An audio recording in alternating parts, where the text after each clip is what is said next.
mungkin awalnya straightforward gitu ya, segala sesuatunya tanpa aturan. Nah, dengan adanya tata kelola pasti semuanya ada yang serba diatur gitu ya.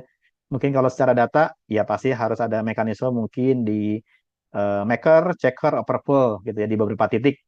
Nah, jadi data yang disimpan mungkin harus ada yang verify dulu, ada yang cek dulu. Sampai dengan mungkin data itu betul-betul valid dan bisa disimpan sebagai transaksional, ada proses approver misalnya.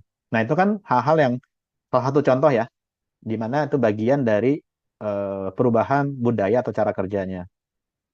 Itu satu. Kemudian mungkin data-data yang awalnya bisa share dengan mudah gitu ya, kita tinggal boleh copy-copy file seperti pada umumnya tinggal sharing folder, tinggal copy paste dan lain sebagainya. Tapi setelah implementasi data governance mungkin tidak lagi semudah itu, gitu ya. Sudah ada aturan-aturannya, ada pakem-pakemnya yang harus dipahami dan ditaati bersama. Nah, itu berarti ada hal yang berubah.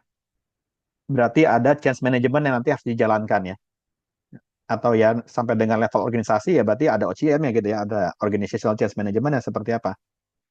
Karena ini mungkin ada sistem baru, ada cara kerja baru, bagaimana mengelola data.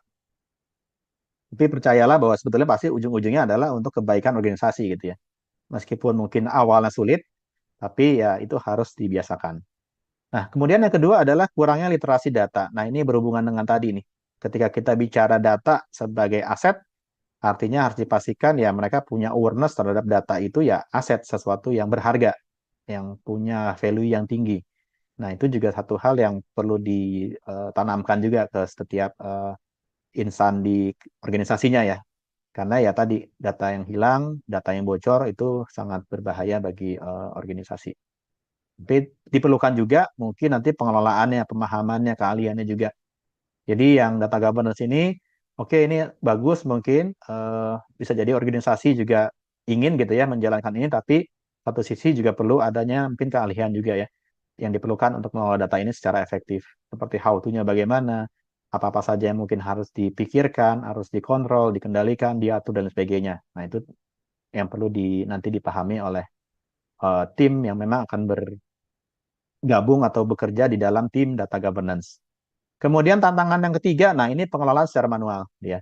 Jadi kalau tadi saya sampaikan, itu segala sesuatunya bisa dilakukan gitu ya, secara manual. Artinya ya kita bermodalkan dengan Excel atau Visio untuk menggambarkan arsitektur, ataupun mungkin ada aplikasi kecilnya gitu ya, atau Excel pakai makro gitu ya, atau pakai ya aplikasi bawaan dari mungkin tools BI itu ada juga kan, ada sebagian kita bisa melakukan itu.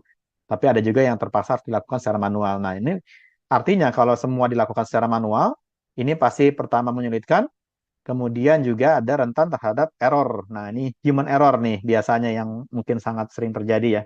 Karena datanya banyak dan kadang menjelimet gitu ya. Belum lagi tadi filenya banyak tersebar di mana-mana, ada error. Jadi ada bisa jadi data yang lupa dimasukkan atau tidak terhitung misalnya tidak eh, tercopy, kemudian makan waktu pasti dan juga menghambat efisiensi. Nah, nah, pengelolaan secara manual ini yang nanti bisa dibantu dengan tools ya, tools data governance yang mungkin nanti kita akan lihat juga seperti apa sesuai dengan judul webinar ya. Di sini kita bicara soal eh, tools untuk pengelolaan data governance untuk memudahkan dalam hal memastikan tata kelola data itu bisa berjalan secara efektif, kemudian juga nanti bisa mendukung keamanan data secara komprehensif. Nah, kurang lebih seperti ini tantangan yang biasanya terjadi nih dari sisi organisasi ketika mau implementasi data governance. Oke, kemudian, nah peran-peran dalam data governance. Nah, pertama ini saya ambil dari best practice sebetulnya. Nanti biasanya disesuaikan juga dengan organisasi Bapak dan Ibu karena bisa jadi ada yang lebih lengkap daripada ini, gitu ya. Nanti tergantung dengan tanggung jawabnya. Tapi di sini saya coba sampaikan yang umum-umumnya saja ya. Pertama ada CDO.